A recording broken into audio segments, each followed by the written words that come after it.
बच्चों, हमारा SHM and oscillations वाला चैप्टर पूरा हो गया था। आज मैं उसमें एक छोटी सी बात डिस्कस करने जा रहा हूं, दैट इज डैम्प्ड ऑसिलेशन और forced oscillation. Damped and forced oscillation.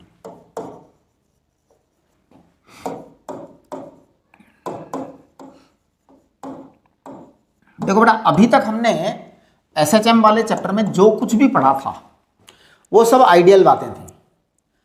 Ideal बातें कैसे? हमने ये माना था कि फ्रिक्शन है ही नहीं, हमने ये माना था कहीं विस्कोसिटी है ही नहीं, जबकि सच में ऐसा कभी होता ही नहीं है। होता तो है। डैम्पिंग का मतलब है कुछ ना कुछ रेजिस्टेंस। तो damping is always available in our life. Damping is always available in our life in any kind of oscillation, है ना, in our life with any kind of oscillation।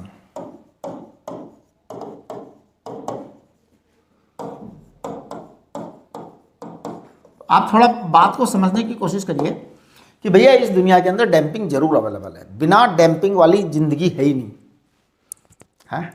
हमने जो एसएचएम में अब तक जो बातें की वो सब बातें आइडियल बातें थी, केवल बस कहानियां थी, सच में ऐसा होता नहीं है। तो चलिए अब हम जरा आगे बढ़ते हैं कि डैम्पिंग में क्या क्या हो सकता है। डैम्पिंग में देखो, हवा हो सकती है, हवा के कारण डैम्पिंग हो सकती है। जैसे मान लो आपने अपने रूम में एक सिंपल पेंडुलम लटकाया और सिंपल पेंडुलम लटका के उसको मोशन करा दिया ऐसे, और फिर छोड़ दिया, थोड़ी देर में रुक जाता है। स्प्रिंग को आपने वाइब्रेट कर दिया, थोड़ी देर में रुक जाती है। कोई भी मटेरियल जो है ना, किसी को भी आप हिला दो, थोड़ी देर में रुक जाता है ना। आपने देखा होगा बर्तन कई बार किचन के अंदर जो है ना हिल जाते हैं तो वाइब्रेशंस होते हैं बर्तनों के अंदर। Yes, utensils. किचन के अंदर कई बार देखते होंगे किसी बर्तन को जोर से पटक देते हैं, काफ़ी देर तक आवाज़ होती रहती है, लेकिन फिर बाद में ख़त्म हो जाती है। दैट इज कॉल्ड डैम्पिंग, कि आवाज़ थोड़ी देर में ख़त्म होनी है, मतलब वाइब्रेशन थोड़ी देर में ख़त्म होना ही होना है। तो देखिए, डैम्प्ड ऑसिलेशन में 3 टाइप के फोर्स लगते हैं, नहीं सॉरी 2 टाइप के force, 2 types of forces in damped oscillations। 2 type of forces in damped oscillation। तो बेटा डैम्प्ड ऑसिलेशन में 2 तरह के फोर्स काम करते हैं। तो सबसे पहला टाइप का फोर्स और दूसरा टाइप का फोर्स, 2 टाइप के फोर्स बताऊंगा। सबसे पहला फोर्स होता है F बराबर -kx, इसे रीस्टोरिंग फोर्स कहते हैं। भैया देखो, बात यह है, हम बात कर रहे हैं डैम्प्ड ऑसिलेशन के। किसकी बात कर रहे हैं? डैम्प्ड ऑसिलेशन की। तो रीस्टोरिंग फोर्स तो होना ही होना है, क्योंकि ऑसिलेशन होना कब है? जब रीस्टोरिंग फोर्स होगा। बिना रीस्टोरिंग फोर्स के तो ऑसिलेशन होगा ही नहीं, चाहे वो डैम्प्ड ही हो। तो रीस्टोरिंग फोर्स जरूरी है। दूसरा फोर्स होता है resistive force, F resistive, R माने रेजिस्टिव। यह है -B × V। वेलोसिटी के प्रोपोर्शन में होता है 90% केसेज में।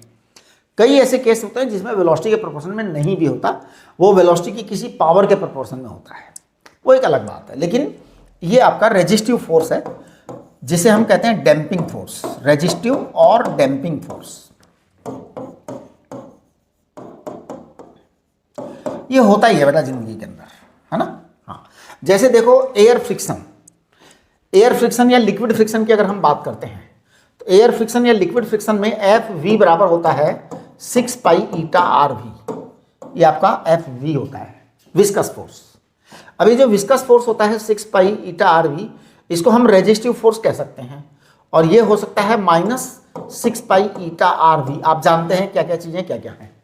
ईटा जो है वो कोफिशिएंट ऑफ विस्कोसिटी है, R जो है रेडियस ऑफ दी बॉडी है ना। इसको हम -Bv कह सकते हैं। ये रेजिस्टिव फोर्स मोस्ट कॉमन है, ये मोस्ट कॉमन है, राइट। हम वही बातें कर रहे हैं कि अगर मान लीजिए आपने कोई जो है वाइब्रेशन करवाया, कोई ऑसिलेशन करवाया और उस पर डैम्पिंग अवेलेबल है, तो 2 फोर्स काम करेंगे। अब 2 फोर्स काम करेंगे तो रिजल्ट क्या आएगा? देखिए नेट फोर्स कितना आएगा, मैं बता रहा हूँ। तो देखिए नेट फोर्स आएगा बेटा F टोटल को मैं लिख दूंगा F restoring plus F resistive. तो देखिए F टोटल को मैं कहूंगा m d2x/dt²। ध्यान दो, मास इंटू एक्सीलरेशन, टोटल बराबर मास इंटू एक्सीलरेशन। एफ को हमने कहा माइनस के एक्स और इसको हमने कहा माइनस बी वी। आप चेक करिए वापस, इसको हम क्या लिख सकते हैं, देखना मैं इसको लिख रहा हूँ, re I am going to rewrite, आप लोग चेक करना, D two X upon D T square plus B upon M V, V को लिख रहा हूँ D X upon D T plus K upon M into X. This is called as fundamental differential equation of damped oscillation. This is what, fundamental differential equation of damped oscillation।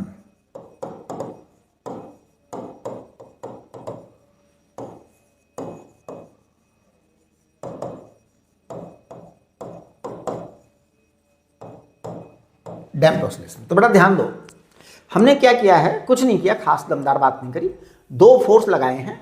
एक तो restoring force होता है, this restoring force is must force for the oscillation. अगर restoring force है तभी oscillation होंगे, restoring force नहीं है तो ऑसिलेशन होने का सवाल ही पैदा नहीं होता है।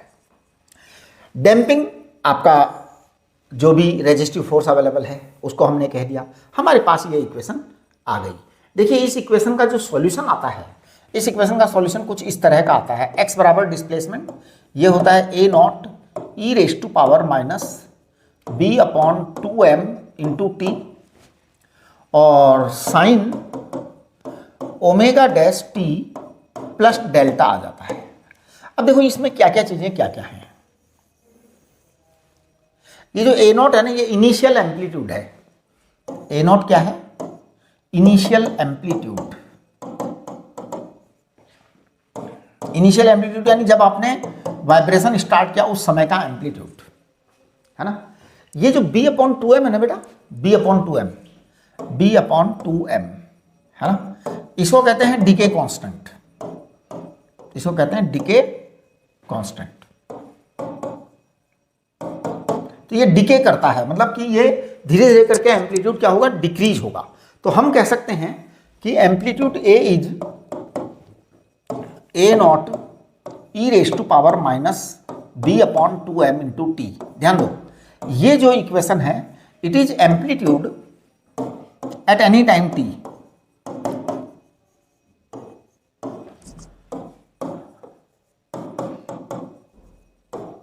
Amplitude at any time T ये है। तो ये एम्पलीट्यूड क्या होता है, अगर मैं इस इक्वेशन को देखूं तो ये एक्सपोनेंशियल डिक्रीमेंट की इक्वेशन है। तो आपका जो एम्पलीट्यूड है ये टाइम के साथ क्या होता चला जाता है, कम होता चला जाता है।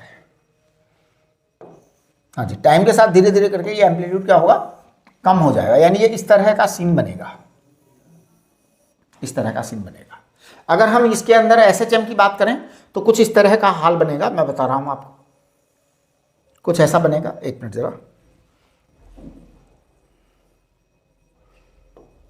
हाँ बेटा कुछ ऐसा बनने वाला है ना। अब देखिए यहां से जैसे ये मान लो वेव स्टार्ट हुई सपोज ओरिजिन से, और ये इस तरह चला,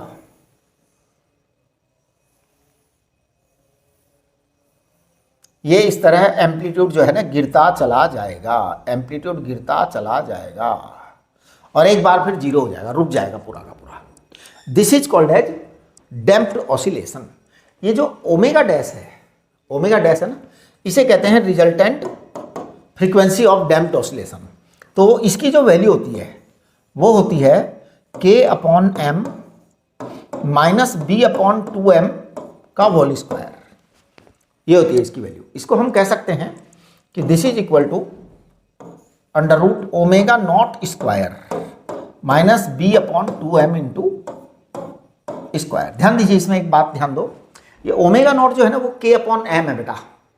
देखो ये जो इक्वेशन थी ना हमारी, ये k अपॉन एम, ये ओमेगा नॉट स्क्वायर है इस इक्वेशन में, है ना, k अपॉन एम, ये ओमेगा नॉट स्क्वायर है।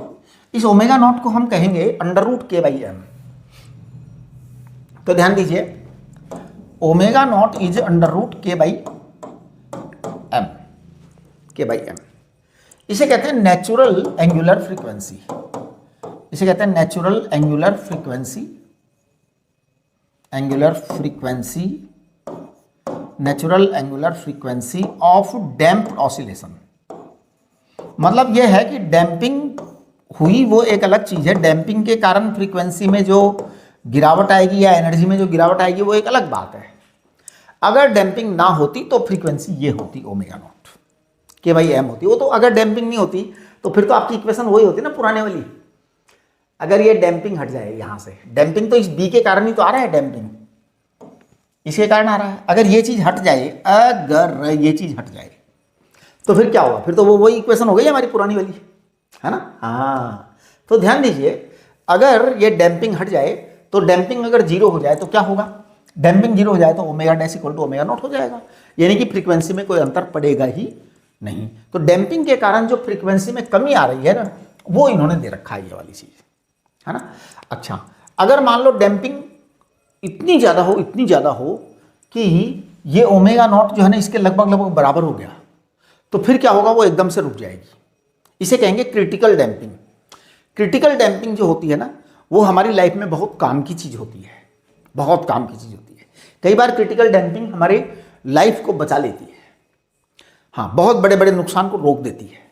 तो क्रिटिकल डैम्पिंग क्या होती है, क्रिटिकल डैम्पिंग ये होती है कि अगर ये दोनों लगभग बराबर हो जाएं, है ना, तो if omega naught is nearly equal to B upon 2m square, ये दोनों अगर बराबर हो गए बेटा, है ना, तो this is called as critical damping. Critical damping का मतलब होता है उसमें फ्रीक्वेंसी जो है ना एकदम से जीरो हो जाएगी, लगभग लगभग जीरो हो जाएगी, और फिर ऑसिलेशन एकदम से रुक जाएगा। क्रिटिकल डैम्पिंग,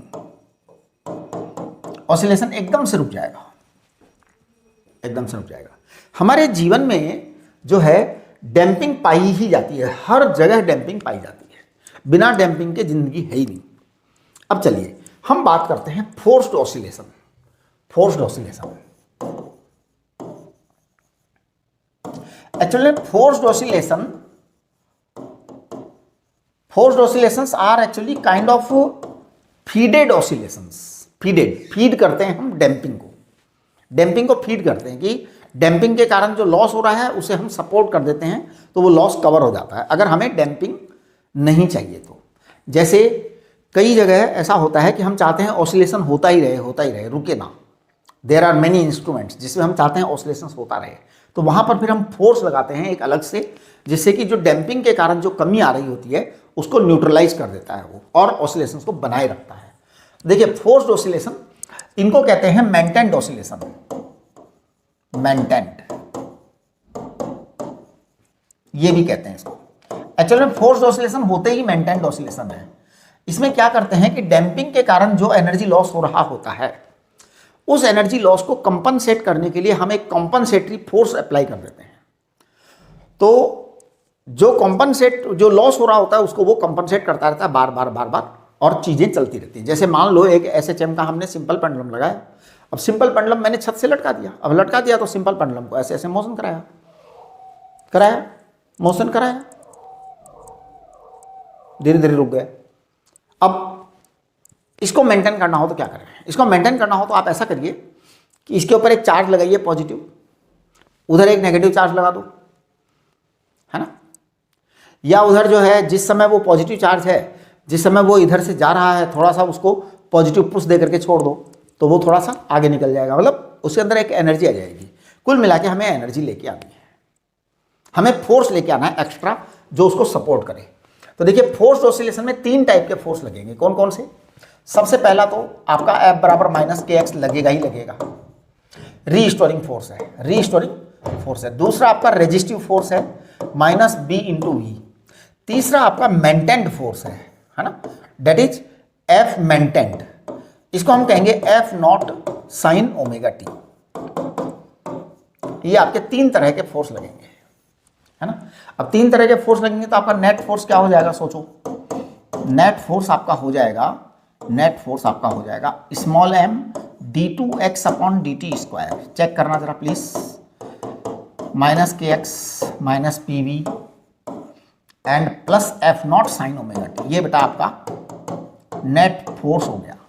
अब अगर आप इसको रीराइट करते हैं दोबारा से, तो आपका ऐसा सीन बनने वाला है d2x/dt² +k/m × x +b/m × V minus F naught upon M, F naught upon M.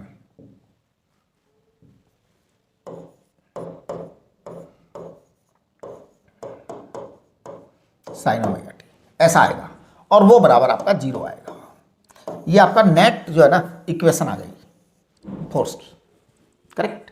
अच्छा, अब बात ये है, ये जो इक्वेशन है इसमें क्या क्या है। देखिए इसमें एक तो टर्म है रीस्टोरिंग टर्म, जो कि एसएचएम के लिए या ऑसिलेशन के लिए जरूरी है, पीरियोडिक ऑसिलेशन के मस्ट है वो, है ना। अच्छा, दूसरा है आपका क्या, B upon M into V, ये है डैम्पिंग वाला, और ये है मेंटेन वाली, कि भैया ये मेंटेन करेगा। ये वाला जो फोर्स लगते हैं वो इस तरह लगाते हैं हम कि डिस्प्लेसमेंट की साइड में एक फोर्स लगे और वो उसको वहां तक लेके जाए जहां से वो कम हुआ था। जैसे मान लो आपने एसएचएम को, सिंपल पेंडुलम को छोड़ा, मान लो यहां से,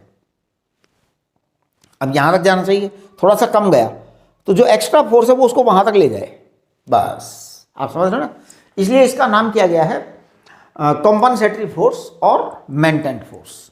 अब देखिए यहां पर जो है आपकी जो इक्वेशन आती है ना, वो आती है x equal to A sine omega T. अब देखो A sine omega T plus आप मान लीजिए फाई है ना। अब इस इक्वेशन को देखो, आप ध्यान दो, ये जो ओमेगा है ना, ये ओमेगा आपका वो वाला है जो कॉम्पनसेटरी फोर्स का है। ध्यान दीजिए, ध्यान दीजिए, ये बहुत ही जरूरी बात है, बहुत जरूरी बात है। फ्रीक्वेंसी हमेशा उस फोर्स की आएगी जो मेंटेन्ड फोर्स है, क्योंकि वही उसको चलाने वाला है, वही उसको मोशन देने वाला है, वही उसके मेंटेन करने वाला है मोशन को। तो भैया मेंटेन करने वाला है तो फ्रीक्वेंसी मेंटेन करने वाली की आएगी ना, हाँ। तो इसलिए ओमेगा ही इसकी फ्रीक्वेंसी आएगी, राइट। अच्छा, ये जो एम्पलीट्यूड है ये वेरिएबल होता है, ये वेरिएबल होता है। अब ये वेरिएबिलिटी होती है तो हम उसको क्या मेंटेन करने की कोशिश करते हैं। कैसे करते हैं, जिससे कि वो आ जाता है वापस ए के बराबर। तो देखिए मैं इस ए को लिख रहा हूं यहां पर, आप जरा चेक करना। एक्चुअल में ये आप लोगों के सिलेबस में नहीं है, लेकिन कभी कभी क्वेश्चन आ जाता है। और क्वेश्चन पता है कैसे आता है इसका, मैं आपको बताता हूँ इसका क्वेश्चन कैसे आता है। आपको ये सारी जानकारी जो मैं बता रहा हूँ ना, वो एक पैराग्राफ में देंगे। किस में देंगे, हाँ, सारा जो मैंने आज पढ़ाया है ना वो सब आपको एक पैराग्राफ के अंदर देंगे। किस में देंगे, पैराग्राफ के अंदर देंगे। और पैराग्राफ में देंगे तो आपको ये सब कुछ एक पैराग्राफ में लिख देंगे, कहानी लिख देंगे, वो एक पूरी स्टोरी बना देंगे। फिर स्टोरी बना के वो क्वेश्चन पूछेंगे आपसे। तो क्वेश्चन पूछेंगे तो कुछ क्वेश्चंस के आंसर तो मैंने यहाँ पर दे दिए, है ना। जैसे देखो ये सब बता दिया ना आपको, ये सब बता दिया, तो वो चीज़ वहाँ भी आपको बतानी पड़ेगी। यहाँ पर जो है ना ये मेंटेन्ड ऑसिलेशन आ गया। अब देखिए इसमें एक ही वैल्यू जो है वो एफ नॉट अपॉन एम, ये भी वो आपको देंगे वहाँ पे, क्योंकि जो अभी तक क्वेश्चन आए हैं कभी कभी वो पैराग्राफ बना करके ही आए हैं। तो पैराग्राफ में, क्योंकि आपके सिलेबस में है नहीं, जब कोई चीज़ सिलेबस में नहीं होती है और पेपर सेटर को देने की इच्छा हो रही है, कोई चीज़ सिलेबस में नहीं है, पेपर सेटर को देने की इच्छा हो रही है, एक मिनट जरा, रिकॉर्डिंग हो रही है कि नहीं, हाँ, सिलेबस में है नहीं और पेपर सेटर को देने की इच्छा हो रही है, तो क्या करेगा वो, भैया सिलेबस में नहीं है, पेपर सेटर को देने की इच्छा हो रही है, तो पता क्या करेगा वो आपको एक कहानी लिख देगा पूरी की पूरी, और फिर उस कहानी पर से क्वेश्चन पूछेगा, ये काम करेगा वो, ठीक है। तो ये ए बराबर आएगा एफ नॉट अपॉन एम, और यहाँ पर आएगा अंडर रूट, हाँ जी, omega minus omega dash, omega square minus omega dash square का whole square plus B upon M into omega का होल स्क्वायर। ये आपका एम्पलीट्यूड का फॉर्मूला होता है जो इसमें आएगा, है ना। अब यहाँ अगर मैं इस एम्पलीट्यूड को अच्छी तरह से चेक करूँ तो यहाँ पर कुछ घटनाएं घटित होंगी और वो आपको ध्यान देना पड़ेगा। अगर डैम्पिंग कम हो, अगर डैम्पिंग कम हो, बहुत ज़्यादा कम हो, है ना, तो if b is small, if b is small, तो देखो क्या होने वाला है, इफ b इज स्मॉल तो a क्या आएगा बेटा, b स्मॉल है तो a आएगा एफ नॉट अपॉन एम, और अंडर रूट क्या आएगा, अंडर रूट आएगा omega square minus omega net square का होल स्क्वायर, ये आएगा आपका, राइट। अच्छा, अब आप ध्यान दीजिए कि अगर मान लो ये तो कम हो गया आपका, b is small enough, okay, तो ये काफ़ी स्मॉल है, वो ठीक है। अगर इसमें ऐसा हो जाए कि आपका ओमेगा स्क्वायर और ओमेगा नॉट दोनों बराबर हो जाए, चलिए यहाँ तक तो अभी आप रहने दो। Now if now if along with B minimum, along with B small, along with B small, if omega is nearly equal to omega naught, दोनों अगर बराबर हो जाए तो क्या घटना घटित होगी, बताओ क्या घटना घटित होगी? तो आपका जो एम्पलीट्यूड है it will come around infinity, इसे कहते हैं resonance. This is called resonance, this is called resonance. अब देखिए रेजोनेंस जो है ना ये कहीं भी हो सकता है, मैं आपको थोड़ा सा इसके बारे में जानकारी दे दूं। रेजोनेंस कहीं भी हो सकता है हमारी ज़िंदगी के अंदर, और ये बड़ी अच्छा भी हो सकता है, बड़ा बुरा भी हो सकता है। रेजोनेंस ज़्यादातर तो बुरा ही होता है वैसे। देखिए कैसे होता है बुरा, बहुत बुरा हाल हो जाता है। जनरली हमारी लाइफ में वाइब्रेशंस हर जगह होते हैं। हमारी कार चलती है, कार उसमें वाइब्रेशन होता है, ट्रेन चलती है उसमें वाइब्रेशन होता है ना। गाड़ियाँ चलती हैं ब्रिज के ऊपर, वहाँ भी वाइब्रेशन होता है। ब्रिज आजकल तो जो है ना फ्लाईओवर बहुत बन रहे हैं, बहुत सारे फ्लाईओवर बना दिए गवर्नमेंट ने, तो सरकार ने ढेरों फ्लाईओवर बना के खड़ा कर दिए। ये जो फ्लाईओवर बनाए हैं इनमें भी वाइब्रेशन होता है, हाँ जी। और वो उन वाइब्रेशंस की खास बात होती है, उनमें सब कुछ होता है, मेंटेन भी होता है, डैम्प भी होता है, और ऑसिलेटरी भी होता है, और रेजोनेटिंग भी होता है, सब कुछ होता है उसके अंदर। कई बार क्या नहीं, रेजोनेटिंग नहीं करवाते एक्चुअल में। पहले क्या था कि ब्रिज जो बनाए जाते थे उनकी टेक्नोलॉजी बहुत ख़राब थी। आजकल जो ब्रिज बनाए जाते हैं, जो ओवर ब्रिज बनाए जाते हैं, उनको पता है क्या किया जाता है? आपको बताऊं, उनको है ना जो फिक्स नहीं किया जाता। आप देखो किसी ओवर ब्रिज पर अगर आप जाएंगे ना, आपको फील आएगा कि आपकी गाड़ी है ना वो हिलती हुई जाएगी। आपको ऐसा लगेगा कि ओवर ब्रिज जो है वो हिल रहा है, कार भी हिल रही है।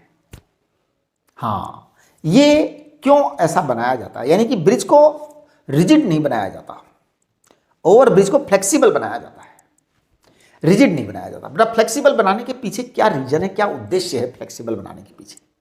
फ्लेक्सिबल बनाने के पीछे उद्देश्य ये है कि ये कभी भी बराबर ना हो, दोनों चीज़ें बराबर ना हो। क्या है एक्चुअल में? पहली बात तो ये दोनों चीज़ें हैं क्या, वो देखो सुनो। ओमेगा नॉट जो है ना आपका, ओमेगा नॉट ये तो है आपका K अपॉन M का अंडर रूट, इसे कहते हैं natural frequency of oscillator. Oscillation कहीं भी हो ऑसिलेशन, कोई ना कोई उसकी नेचुरल फ्रीक्वेंसी जरूर होती है। यस, कोई ना कोई नेचुरल फ्रीक्वेंसी जरूर होती है, पक्का होती है, राइट। अच्छा, ये क्या है? ये अप्लाइड फ्रीक्वेंसी है जो आपने इंड्यूस किया है, बाहर से आपने सपोर्ट के लिए दिया है। ध्यान दीजिए, हाँ जी। ओमेगा नॉट है ना बेटा K/M, ये तो नेचुरल फ्रीक्वेंसी है जो कि आपके सिस्टम के कारण हो रहा है, दैट इज। लेकिन ये चीज जो है ना ये आपने सप्लाई की है बाहर से, जिसे मेंटेन्ड फोर्स कहते हैं। तो that is frequency of the maintained force. कभी कभी अगर ये दोनों फ्रीक्वेंसीज बराबर हो जाएं, अगर हो जाएं तो बड़ा तूफान मच जाएगा। मान लो कि डैम्पिंग ना हो, स्मॉल हो गए। अब स्मॉल डैम्पिंग के अंदर अगर कभी ये घटना हो गई तो एम्पलीट्यूड इनफाइनाइट हो जाएगा, यानी आपका ब्रिज जो है ना वो उछल जाएगा, ब्रिज उछल जाएगा। हाँ, ऐसे बहुत एक्सीडेंट्स हो चुके हैं जिसमें कि ब्रिज बना और ब्रिज टूट गया रेजोनेंस के कारण। तो ब्रिज टूट गया रेजोनेंस के कारण, तो इसलिए आजकल हम पता है दो काम करने लग गए। ऐसे डिजाइन करते हैं कि डैम्पिंग भी रहे, यानी हम चाहते हैं डैम्पिंग हो। We don't want small damping, है ना। स्मॉल डैम्पिंग हम चाहते हैं जहाँ पे वाइब्रेशंस की हमें रिक्वायरमेंट है, हम चाहते हैं भाई ये ऑसिलेशन होते रहें, वहाँ हम स्मॉल डैम्पिंग रखते हैं। लेकिन हम जहाँ चाहते हैं वाइब्रेशंस ना हो वहाँ हम बड़ी डैम्पिंग रखते हैं। आजकल जो ब्रिज बनाए जाते हैं उनको कुछ इस तरह से मतलब छोटे छोटे टुकड़ों में काट करके बनाया जाता है और उन टुकड़ों को नट बोल्ट से जोड़ा जाता है। और वो नट बोल्ट जो होते हैं ना, नट बोल्ट जो होते हैं उनको भी कुछ इस तरह की डिजाइनिंग होती है कि जो है ना एक तरफ से जो है ना अगर एक नट बोल्ट इस तरह का है टेपरिंग स्टाइल का, तो दूसरी तरफ से फिर वही थोड़ा अलग स्टाइल का होता है। मतलब इस साइड से जैसे ऐसे टेपरिंग बना दिया, ये मान लो नट है, अब यहाँ पे कस दिया किसी तरह से, दूसरी साइड में क्या फिर वो ऐसा होता है। मतलब बनाते हैं ये, मतलब डिजाइनिंग का गेम है। आपको इंजीनियरिंग में पढ़ाएंगे वो लोग, आप जब IIT में जाएंगे ना तो वहाँ पे आपको पढ़ाएंगे ये डिजाइनिंग कि क्या क्यों बनाया जाता है, उसका कारण भी आपको समझ में आएगा। वैसे तो मैं ही समझा दे रहा हूँ, लेकिन वो ज़्यादा अच्छी तरह समझाएंगे वहाँ पर, है ना। तो उसमें क्या होता है कि वो जानबूझ करके इस तरह की मतलब ग्रिप बनाते हैं उनके टुकड़ों के ऊपर ब्रिज छोटे छोटे टुकड़ों में बनाया जाता है, फिर जोड़ा जाता है उनको। जोड़ करके जो है ना, जैसे आजकल तो सीमेंटेड पीस बनते हैं और सीमेंटेड पीस में नट बोल्ट लगाए जाते हैं। आप अगर किसी ओवर ब्रिज के पास जाते हो तो थोड़ी देर खड़े होकर के उसका मुआयना करो, तो आप देखेंगे तो उसके अंदर ऐसा मिलेगा आपको कि वो छोटे छोटे बड़े बड़े मतलब छोटे छोटे टुकड़े बनाए, जैसे 10-10 मीटर के 5-5 मीटर के टुकड़े बना दिए, है ना। ब्रिज तो कई किलोमीटर का होता है। हाँ, तो हमने क्या किया, बना दिया उनको, फिर पैक किया उनको, फिर नट बोल्ट से टाइट किया। तो टाइट किया तो वो अलग अलग डायरेक्शन में टाइट करते हैं जिससे कि डैम्पिंग मौजूद रहे और डैम्पिंग हो सके। वो चाहते हैं कि डैम्पिंग स्मॉल ना हो, एक बात। नंबर 2, कभी भी वो ये नहीं चाहते कि ऐसी घटना हो जाए, ये वाली घटना कभी नहीं चाहते, इसलिए वो उसको रिजिड नहीं बनाते, मतलब सिंगल पीस का नहीं बनाते हैं, सिंगल पीस का नहीं बनाते। पहले रिजिड बना देते थे, रिजिड बनाने में बड़े खतरे होते थे, बहुत सारे एक्सीडेंट हुए थे, बहुत सारे एक्सीडेंट हुए थे।